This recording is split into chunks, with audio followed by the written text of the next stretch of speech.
Reading with your kids.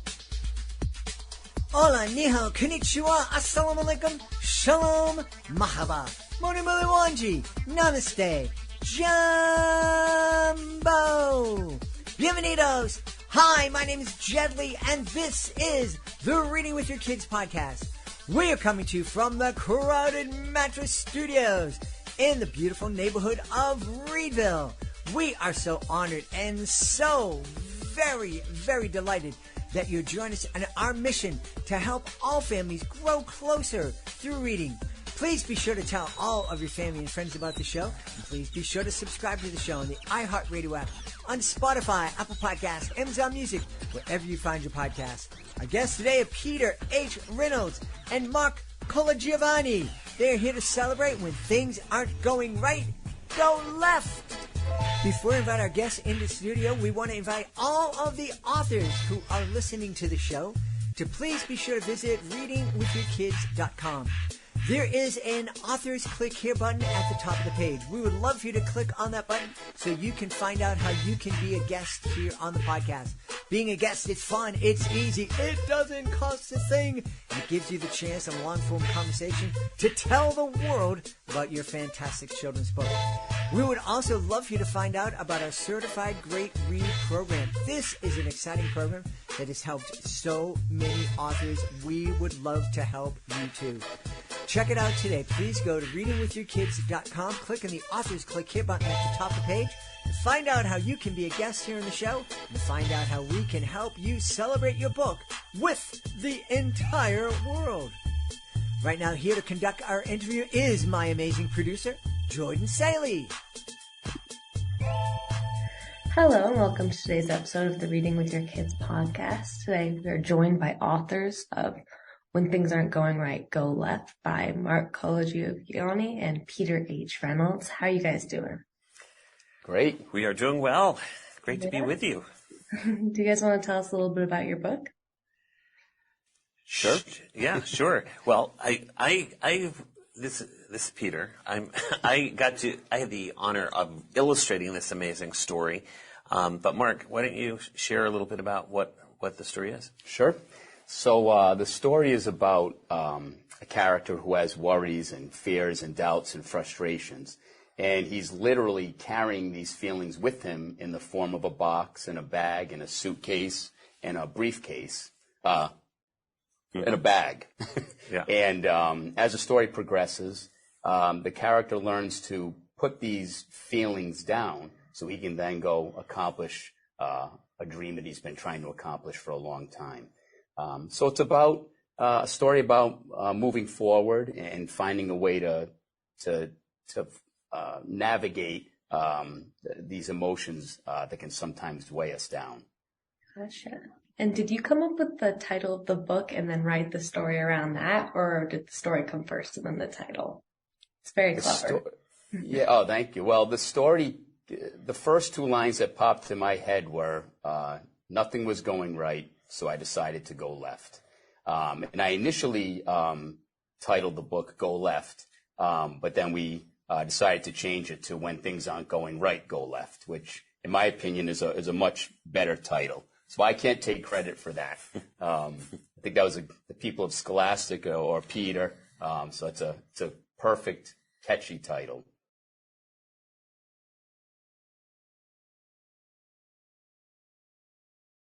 And Peter, what was it like illustrating this? Did you immediately have like the art in your head as you were reading it, or did you have to sit down and think about it a lot? Well, with most of my stories, they do start as films in my head. I see this little film and then I kind of sketch note what I'm seeing in my head and I write captions. In this case, I had the words, and as I read it, this little film popped into my head. And I think I realized that world almost in that very first sitting, imagining this character lugging these heavy bags and heavy briefcase. But of course, I thought, well, what is inside this briefcase? What are inside the bags? How do I illustrate worries and fears? And, that's pretty heavy stuff, especially this is a picture book. It is for all ages, but I know that kids would be reading it, and you don't want it to be too scary. And so I got to draw these lovely little creatures. I call them creatures and not monsters because monsters are scary. And these creatures are very quirky, odd-looking, little fuzzy critters. And so when the briefcase pops open, you get to see these little squirming critters. And for an artist, that's a lot of fun to create a brand new character that we've never seen before. So for me, it was absolutely a delight. And working with Marc, this has been a little bit different than normal publishing. Normally, publishers will keep the artist and a writer separate. In this case, we really work together. Everything we've done, we work together. This is more like Lennon and McCartney than the typical relationship. So we riff off each other and share what we're doing almost immediately and get feedback from each other. So I love working with this guy. He's amazing. So do you collaborate on a lot of projects, Guy? This isn't the first time. Right. This is not the first time. In fact, the very first project we did, Marc brought me a story which I read and I fell in love with, which is titled The Reflection in Me. And, and so Marc, he set out to get it published, but I suggested pretty quickly, I said, do you know what? This would make a great animated film. And Marc, I don't know if you know, but I founded a animation company called Fablevision in Boston, like Aesop's Fables, Fablevision. And the team took a look at the story, fell in love with it, and we created an animated film, which is on YouTube. And I think it's been well over 1 million views, of Reflection in Me. And, which really laid the groundwork for when things aren't going right, go left. Yeah. The Reflection in Me will come out next year. It was supposed to come out as a picture book. As a picture book, right. It was supposed to come out in the spring of 22. But this story took everyone by storm, and so The Reflection in Me will come out next year. So I've been incredibly blessed to collaborate on 2 books with Peter, and having Scholastic as the publisher. Yeah, and this book, When Things Aren't Going Right, Go Left, is going to be made into an animated film with Scholastic Weston Woods, in partnership with Fablevision. So we are actually just starting that now. So by the fall, that will be shared with the world. So that's Project 4, Marc. Yes, I love it. Keep them going. Yeah. That's awesome. How did you two meet and start collaborating? Oh, well, long story, but I wrote a book called The Dot, and so I'm a big believer in dot connections, and it's wonderful. I always tell people that if you share your dream with the world, there are some very lovely people who are willing to help you. But if you don't say anything, they're not going to be able to help. But I believe it was your aunt, Marcia, who's a huge fan of your work, early believer, who talked to Diana, the amazing mother of my son, Henry Rocket Reynolds. And they had this conversation, and Marcia said, yeah, Marc has a story, and, well, you should meet, Diana said, you should meet Peter. I have a bookstore in Dedham, Massachusetts called The Blue Bunny, and I'm usually there in the morning having coffee because we have a cafe, too. It's a dreamy little world there. It is. And on Saturdays especially, I am usually there from 10 to 1. And so Marc came strolling in, and I got to meet him, and he did share his story with me, but I got to meet, it just clicked, like right away. I just clicked with this person, and I said, this guy has an amazing heart. He's an amazing human being, and I have plenty of stuff to do. I've got my own work that I do. So, if I'm going to work with somebody, I've got to really love them and love working with them, and I also have to love their work. And when Marc started talking about his work, I'm just like, I got to work with this guy. How lucky am I for that? That's Thanks, awesome. Marc. Marc, what made you decide to write this story? What inspired it? So this story was inspired from watching my children experience the pandemic. They were 10, 8, and 8 at the time. And it was a challenging time for everyone, parents, teachers, communities. But I think, in my opinion, the real victims were the children. And my children really struggled during distance learning. That was a real challenging time in my house. And I never truly realized that children could experience such intense feelings of worries and fears and doubts and frustrations until I witnessed it with my own eyes during that period of time. So that was very eye-opening for me and very heartbreaking. But that idea embedded into my subconscious and then emerged about a year or so later when this story just kind of flooded my brain. But that was definitely the inspiration. Yeah, for sure. I have a friend who's an elementary school teacher, and he always talks about how ever since the pandemic, kids just have not been the same going back to school. Yeah, 100%. My kids are still, they're doing much better now, but, in some ways they're, a little bit delayed in reading, and so we have a long way to go, unfortunately. Yeah, I had the same. My son, the world turned upside down in third grade for him. And, it was devastating to go from, this world that you sort of took for granted, him playing on the playground with all of his friends, to suddenly he was in this little bubble, and we were trying to learn on a computer with 30 other kids spread all over town. It was absolute chaos. And he got very quiet for, and my son, he's he is finally coming back to his normal self. And, but it was really tough. That was a really tough thing. So when I read this story, I thought, wow, kids, we've all gone through a really challenging few years. And, life is always challenging anyway. I mean, there are all sorts of things that get thrown in our way. But, parents also, we were suffering alongside them. And so when this came along, I thought, wow, what a delightful tool to be able to, in a very whimsical way, bring up some conversations about these things that we carry with us. And, there is a choice. You can ignore it. You can bottle it up. You cannot tell anybody. And as we know, research says that when you don't release that stress, that trauma will manifest itself somewhere down the line. And a lot of times, you're even out of school and you don't even have resources.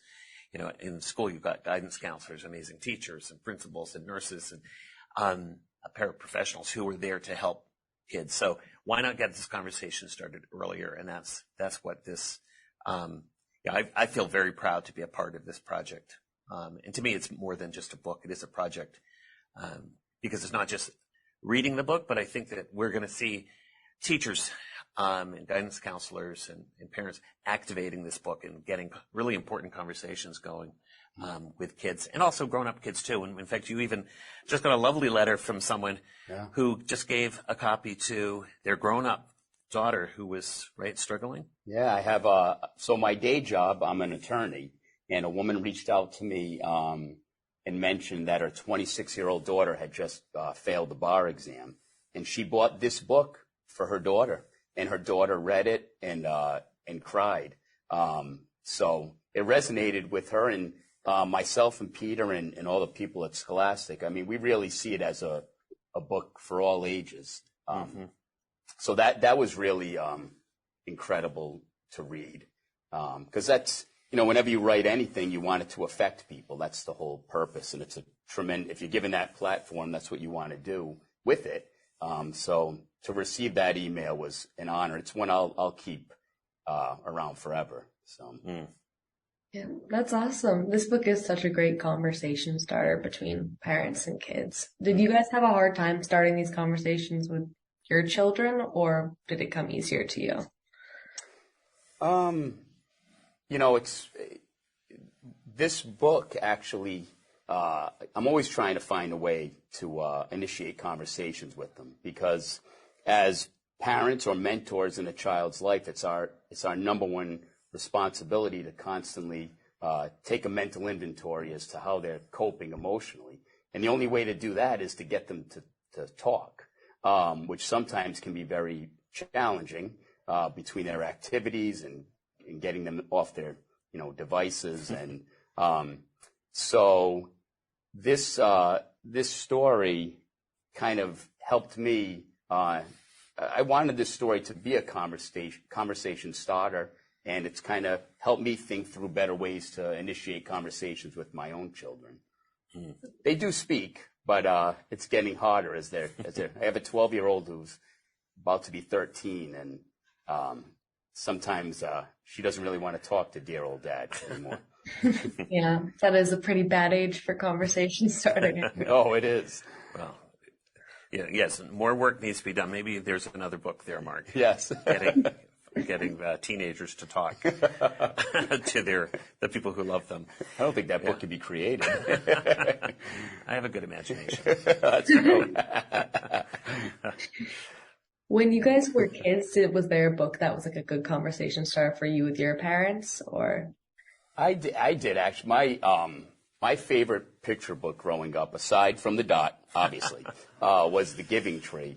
And I still love that book to this day. And that has a very deep message. And my parents read that to me all the time. And there was always a conversation of, they used that as a tool to say to my sister and I, see all the things that we give you, and we always will give you these things, but just, be appreciative of them. So that was a big conversation starter in my home. Yeah. For sure. I keep the Giving Tree picture on my laptop at all times. I love that. Oh, no kidding. Yeah. That's a great one. Mm-hmm. Peter, did you have anything like that? We had lots of books in our house. When I was growing up in the '60s, the revolution of picture books with really good messages hadn't really taken off. We were still learning how to break out of stereotypes. And there's a great book, Free to Be You and Me, Marlo Thomas and Carol Hart put it together, and that came a little bit later for me, but my sister Jane pointed it out. And my sister, she was our big sister, still is, and she would basically teach us what she was learning in high school. So she would teach us about, feminism and, social causes, social justice issues. And she pointed that book out, and she said how revolutionary it was, story of, reminding boys that they can cry and have feelings and share. I remember that being very formational for me. And then also, my sister would read us Charles Dickens. She loved Charles Dickens. So we would sit there and listen to Oliver Twist and, David Copperfield and The Christmas Carol. And that really, really resonated with me, especially when Jane said, Charles Dickens actually visited Lowell, Massachusetts. And, I said, really? Which was one town over from where we grew up. And she said he was visiting to see the conditions of children working in the workplace, child labor. Wow. So he was an advocate for children's rights. And I think that was very formational for me too, because I thought, yes, I can write, I can draw, but I would like to do something with it. I would like to make this world a better place. So, I've been doing books now for, coming up on 3 decades. And, for me, the compass is, change, positive change.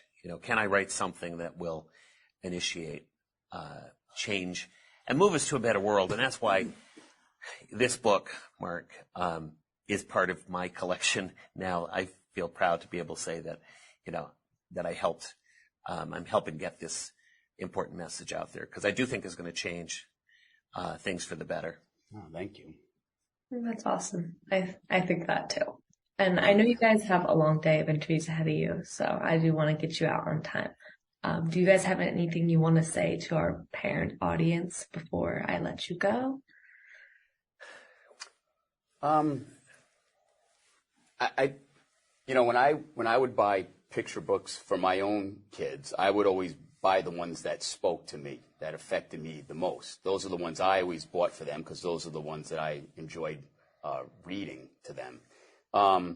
So I think this book is very important, because I think children and adults will be able to connect to it.